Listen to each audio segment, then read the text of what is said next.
Sean bienvenidos a las historias de Lilith. Sean todos muy bienvenidos. Vamos a continuar con las historias de Oscar Wilde, fantásticos cuentos de hadas que perduran en la historia. Comencemos.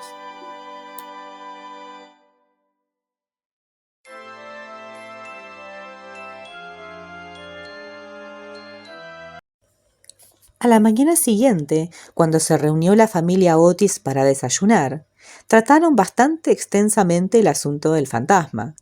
El ministro de Estados Unidos estaba naturalmente un poco fastidiado al encontrar que no se había aceptado su regalo. «No tengo ningún deseo», dijo, «de hacer al fantasma ningún agravio personal, y debo decir que, considerando la cantidad de tiempo que hace que está en la casa, no creo que sea de ningún modo cortés tirarle almohadas». Una observación muy justa, a la que lamento decir, los gemelos estallaron en carcajadas. «Por otra parte», continuó Mr. Otis, «si realmente se niega a usar el lubricante Rising Sun, tendremos que quitarle las cadenas. Sería imposible dormir con tal ruido incesante a la puerta de los dormitorios». Durante el resto de la semana, no obstante, no fueron molestados, siendo lo único que atraía la atención la continua renovación de la mancha de sangre en el suelo de la biblioteca. Eso ciertamente era muy extraño, ya que Mr. Otis cerraba la puerta con llave cada noche y la ventana se mantenía bien cerrada con aldaba. También el color de camaleón de la mancha suscitaba muchos comentarios. Algunas mañanas era de un rojo apagado, casi de color de indio piel roja. Luego solía ser vermellón, después de rico color púrpura, y en una ocasión, cuando bajaron para hacer la oración en familia, según los simples ritos de la Iglesia Libre Episcopaliana, reformada americana, la encontraron verde esmeralda brillante. Estos cambios caleidoscópicos naturalmente divertían muchísimo a la familia, y todas las tardes se hacían libremente apuestas sobre el asunto. La única persona que no tomaba parte en la broma era la pequeña Virginia, que por alguna razón no explicada siempre estaba muy angustiada a la vista de la mancha de sangre, y estuvo a punto de gritar la mañana en que era verde esmeralda. La segunda aparición del fantasma fue el domingo por la noche. Poco después de acostarse, fueron repentinamente alarmados por un terrible estrépito en el vestíbulo.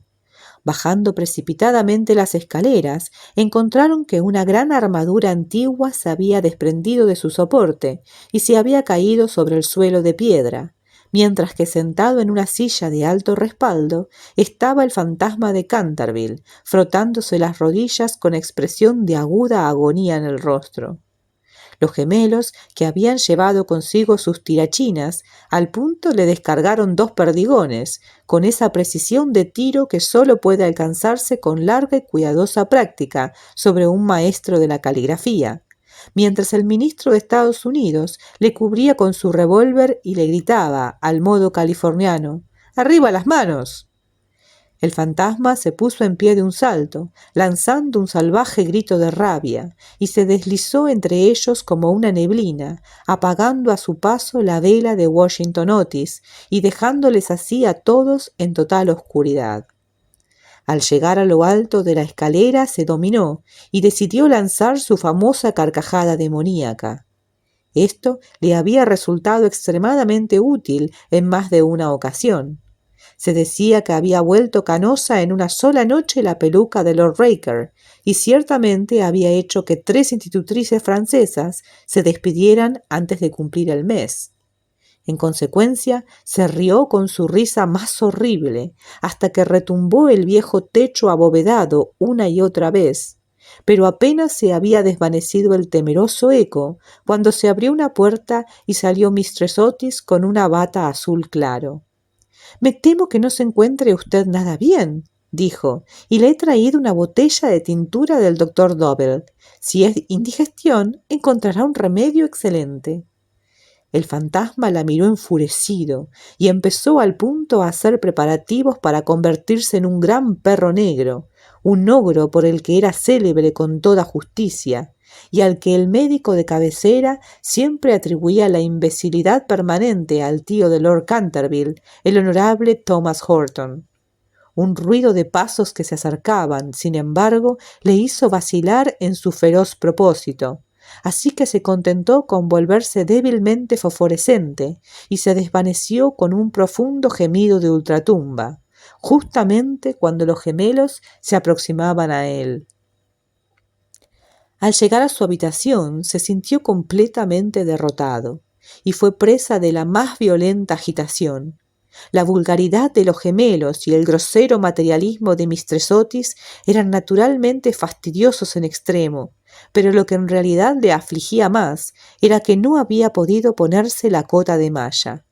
Había tenido la esperanza de que incluso los americanos modernos estarían estremecidos a la vista de un espectro con armadura, si no por otra razón más sensata, al menos por respeto a su poeta nacional Longfellow, con cuya atractiva y graciosa poesía él mismo había matado muchas horas aburridas cuando los Canterville estaban en la ciudad. Además, era su propia armadura. La había llevado puesta con gran éxito en el torneo de Kenilworth y había sido cumplimentado nada menos que por la reina virgen en persona. Sin embargo, al ponérsela, había estado completamente abrumado por el peso del inmenso peto y del yelmo de acero, y se había caído pesadamente sobre el suelo de losas, raspándose mucho las rodillas y lastimándose los nudillos de la mano derecha. Durante algunos días después de esto estuvo extremadamente enfermo y apenas se movió para nada fuera de su habitación, excepto para mantener la mancha de sangre en propio estado. Sin embargo, cuidándose mucho, se restableció y resolvió hacer un tercer intento para asustar al ministro de Estados Unidos y a su familia. Eligió el viernes 17 de agosto para su aparición y se pasó la mayor parte de ese día examinando su ropero, decidiéndose por fin en favor de un gran sombrero chambergo con el ala vuelta y con una pluma roja, un sudario con chorreras en las muñecas y en el cuello y una daga llena de rumbre. Hacia el atardecer sobrevino una violenta tormenta de lluvia, y el viento era tan fuerte que todas las ventanas y puertas de la vieja casa se sacudían y golpeaban. De hecho, era exactamente el tiempo que a él le encantaba. Su plan de acción era el siguiente. Iba a hacer silenciosamente el camino a la habitación de Washington Otis, a farfullarle algo desde los pies de la cama y a apuñalarle 3 veces en la garganta al sonido de una música apagada. Tenía a Washington una inquina especial, siendo absolutamente consciente de que era él quien tenía la costumbre de quitar la famosa mancha de sangre de Canterville por medio de su detergente Paragon de Pinkerton.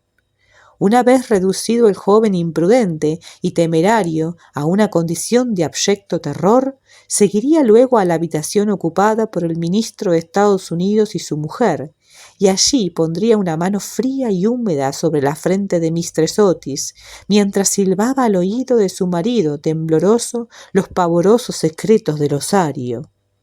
Respecto a la pequeña Virginia, no se había decidido del todo. Ella no le había insultado nunca en modo alguno, y era bonita y gentil. Unos cuantos gemidos desde el armario, pensó, serían más que suficiente, o si no conseguía despertarla, podía agarrarse a la colcha con los dedos contraídos por la parálisis. En cuanto a los gemelos, estaba completamente decidido a darles una lección. Lo primero que había que hacer era naturalmente sentarse encima de su pecho, para producir en ellos la sensación sofocante de una pesadilla. Luego, como sus camas estaban muy cerca la una de la otra, se quedaría de pie entre ellos en forma de cadáver verde, tan frío como el hielo, hasta que estuvieran paralizados por el miedo, y finalmente se quitaría el sudario y se arrastraría por la habitación con los huesos blancos calcinados y el globo de sus ojos dando vueltas, en el personaje de Dantel el mudo o el esqueleto suicida. un rol en el que había producido un gran efecto en más de una ocasión y que él consideraba exactamente igual a su famoso papel de Martín el maníaco o el misterio de la máscara. A las 10:30 oyó a la familia que se iba a acostar.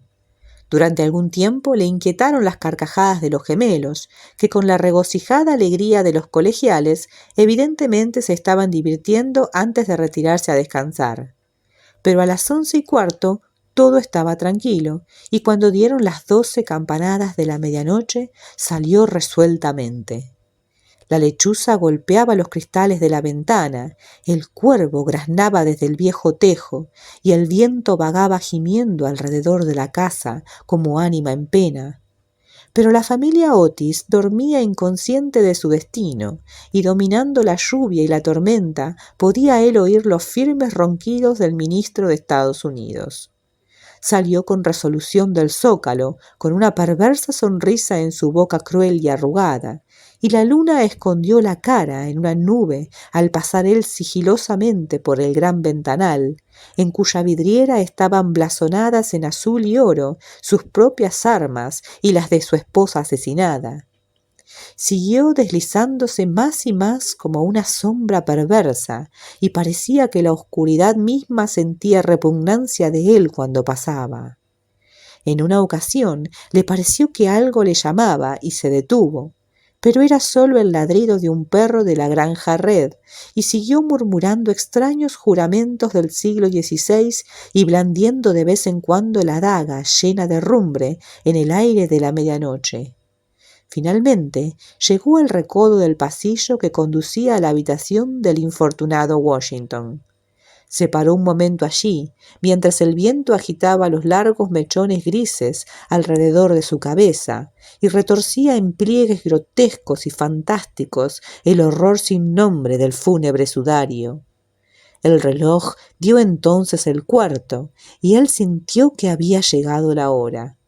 Se rió entre dientes y dobló el recodo, pero apenas lo había hecho, cayó hacia atrás con un lastimoso gemido de terror y ocultó el lívido rostro entre sus manos largas y huesudas. Justo delante de él estaba de pie un espectro horrible, inmóvil como una estatua tallada en madera y monstruoso como el sueño de un loco. Tenía la cabeza calva y reluciente, la cara redonda y gruesa y blanca, y parecía que una risa horrible había retorcido sus facciones en una mueca eterna. De sus ojos brotaban rayos de luz escarlata, la boca era un ancho pozo de fuego, y una prenda espantosa semejante a la suya envolvía con sus nieves silenciosas su forma de titán.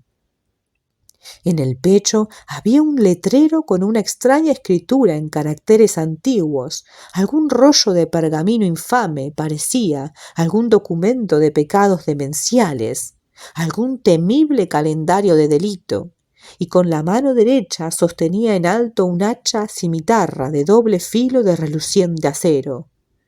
No habiendo visto un fantasma antes de éste, tuvo naturalmente un susto terrible, y después de una segunda ojeada rápida al temeroso espectro, huyó a su habitación, dando traspiés con su larga sábana enrollada mientras recorría el pasillo a toda prisa, y dejando caer finalmente su daga dentro de las fuertes botas del ministro, donde la encontró el mayordomo por la mañana.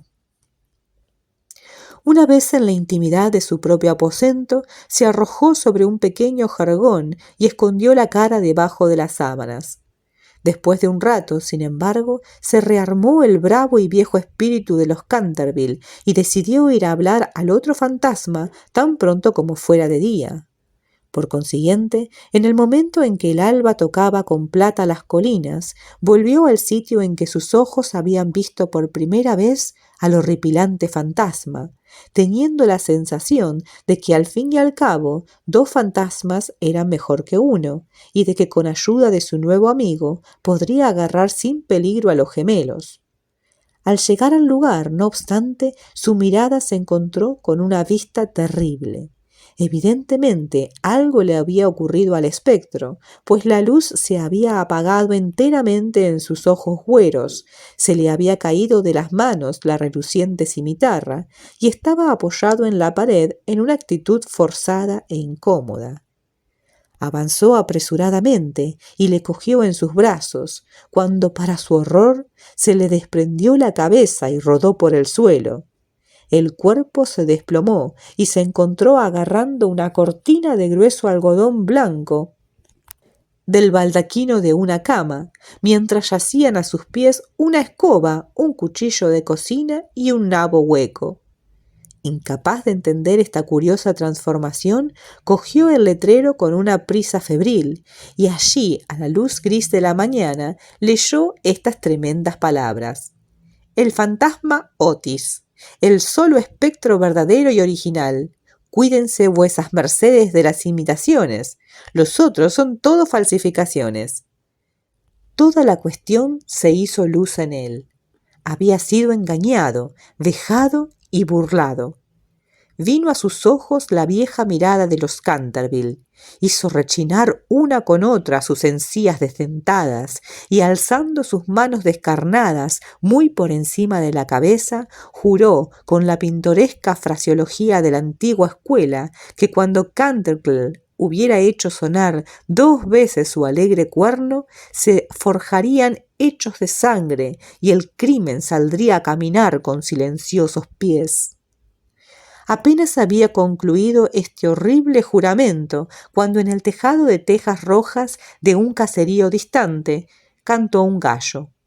Lanzó una larga carcajada apagada y amarga y esperó hora tras hora, pero el gallo, por alguna extraña razón, no volvió a cantar.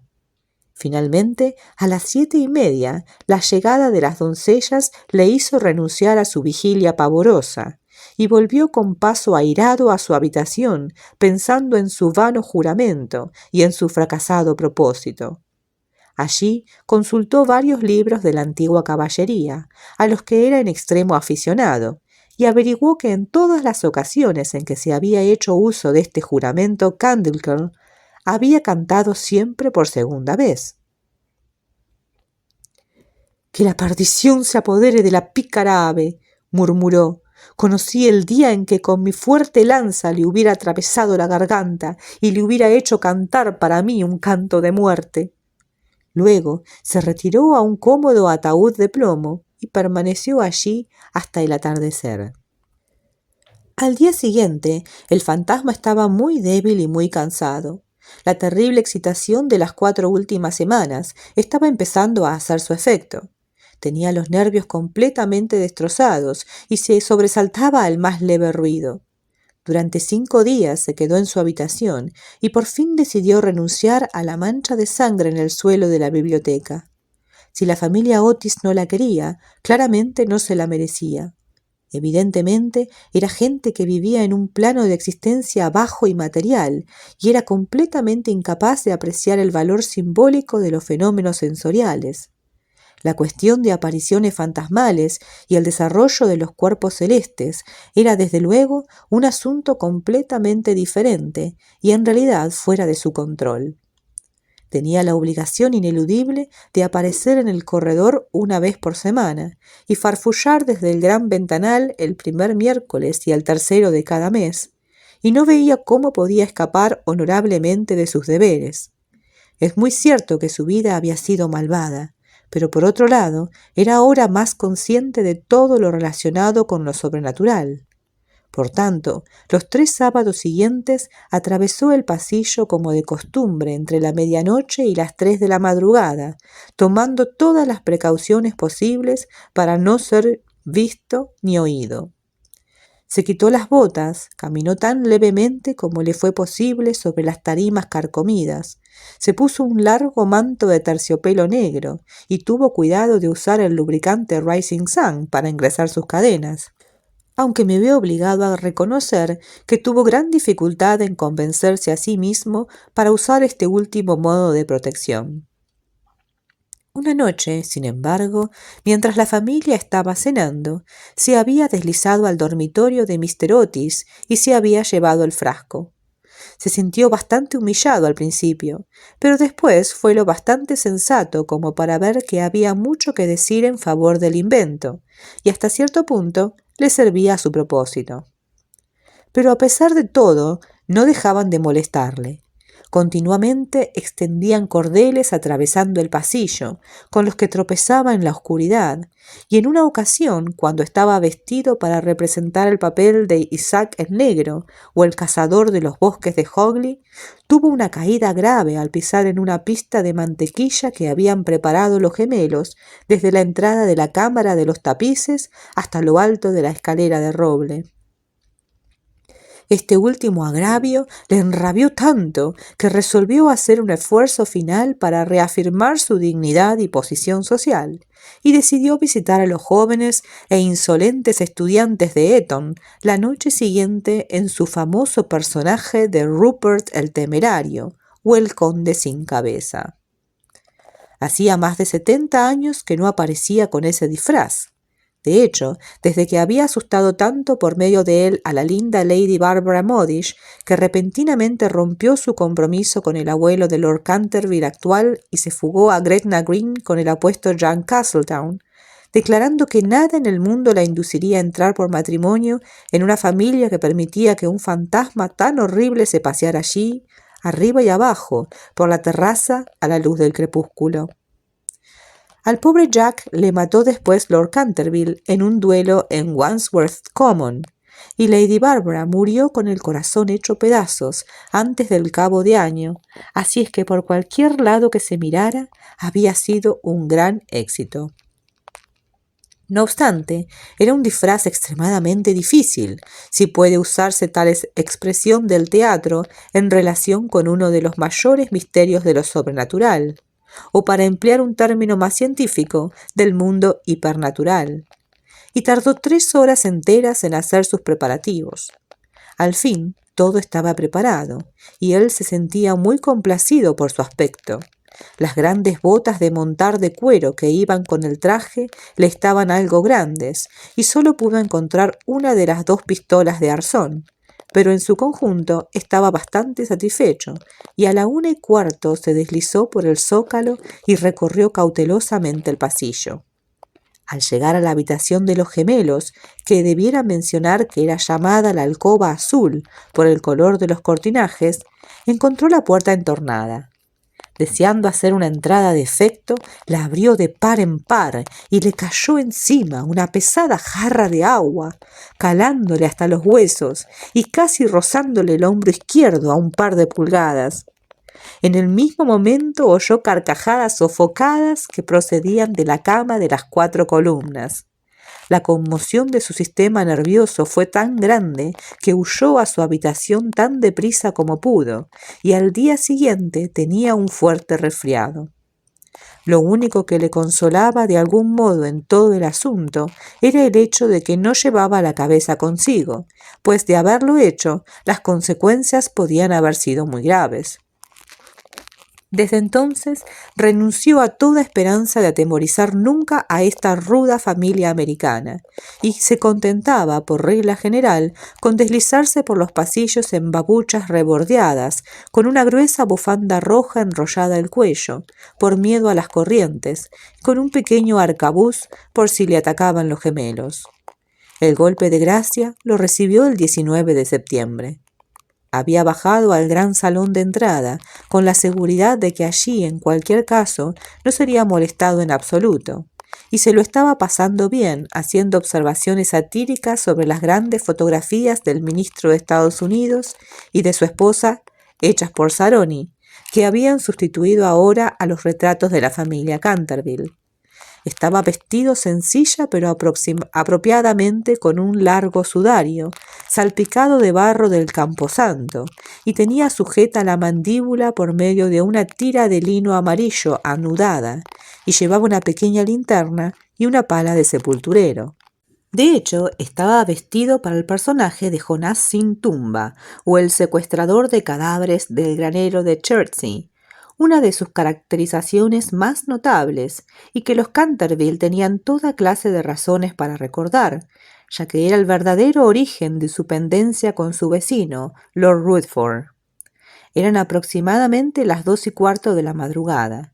Al acercarse a la biblioteca, sin embargo, para ver si quedaba algún rastro de la mancha de sangre, saltaron de pronto sobre él desde un rincón oscuro 2 figuras que movían salvajemente los brazos por encima de la cabeza y le chillaban "¡Bú!" al oído. Presa de pánico, lo que bajo tales circunstancias era absolutamente natural, se precipitó en dirección a la escalera, pero encontró a Washington Otis, que le esperaba allí con la gran jeringa de jardinería. Y cercado así a ambos lados por sus enemigos y casi acorralado, se desvaneció en la gran estufa de hierro, que por ventura para él no estaba encendida, y tuvo que volver a su aposento a través de tubos y de chimeneas, llegando en un estado terrible de suciedad, desorden y desesperación. Después de esto, no se le volvió a ver en ninguna expedición nocturna. Los gemelos estuvieron a su acecho en varias ocasiones y cubrían los pasillos todas las noches con cáscaras de nuez, para gran fastidio de sus padres y de los sirvientes. Pero fue inútil. Era del todo evidente que sus sentimientos estaban tan heridos que no quería aparecer. Así pues, Mr. Otis reanudó su trabajo sobre la historia del Partido Demócrata, en lo que se ocupaba desde hacía varios años. Mistress Otis organizó un sorprendente festín de almejas al horno que dejó asombrado a todo el condado. Los muchachos se pusieron a su lacrosse, a su euchre, a su póker y a los otros juegos nacionales americanos. Y Virginia cabalgó por las veredas en su pony, acompañada por el joven duque de Cheshire, que había ido a pasar la última semana de sus vacaciones a Canterville Chase. Todos suponían que el fantasma se había ido, y de hecho Mr. Otis escribió una carta a ese respecto a Lord Canterville, quien en respuesta expresó su gran placer ante la noticia y envió su más cordial enhorabuena a la digna esposa del ministro. Los Otis, sin embargo, se habían engañado, pues el fantasma seguía estando en la casa, y aunque casi un inválido ahora, no estaba dispuesto en modo alguno a que las cosas quedaran como estaban, particularmente ya que se había enterado de que entre los invitados estaba el joven duque de Cheshire, cuyo tío abuelo, Lord Francis Stilton, había apostado en una ocasión 100 guineas con el coronel Carberry a que jugaría a los dados con el fantasma de Canterville, encontrándoselo a la mañana siguiente caído en el suelo de la sala de juego en un estado de parálisis tal que, aunque vivió hasta edad avanzada, no pudo volver a decir nunca nada más que 6 dobles. La historia fue muy conocida en su época, si bien naturalmente, por respeto a los sentimientos de las dos nobles familias, se hicieron toda clase de intentos para silenciarla, y se puede encontrar una relación completa de todas las circunstancias relacionadas con el asunto en el tercer tomo del libro de Roald Tuttle, Recuerdos del Príncipe Regente y de sus amigos. El fantasma estaba pues naturalmente muy deseoso de mostrar que no había perdido su influencia sobre los Stilton, con quienes, a decir verdad, estaba relacionado con parentesco lejano, habiéndose casado en segundas nupcias una prima carnal suya con el señor de Bulkley, de quien, como todo el mundo sabe, descienden los duques de Cheshire por línea directa. Por consiguiente, hizo sus preparativos para aparecerse al pequeño enamorado de Virginia en su famosa caracterización del monje vampiro o el benedictino sin sangre, una representación tan horrible que cuando la vio la anciana Lady Startup, lo que ocurrió en una Nochevieja fatal, en el año 1764, estalló en los gritos más agudos, lo que culminó en una violenta apoplejía y murió a los 3 días, después de desheredar a los Canterville, que eran sus parientes más cercanos, y dejar todo su dinero a su boticario londinense. Sin embargo, en el último minuto, su terror a los gemelos le impidió salir de su habitación, y el pequeño duque durmió en paz bajo el gran baldaquino de plumas en la alcoba real y soñó con Virginia. Así finalizamos un capítulo más de esta fantástica y muy divertida historia. Espero que les esté gustando. Nos queda todavía 2 capítulos más que vamos a finalizar mañana, así que no se lo pierdan.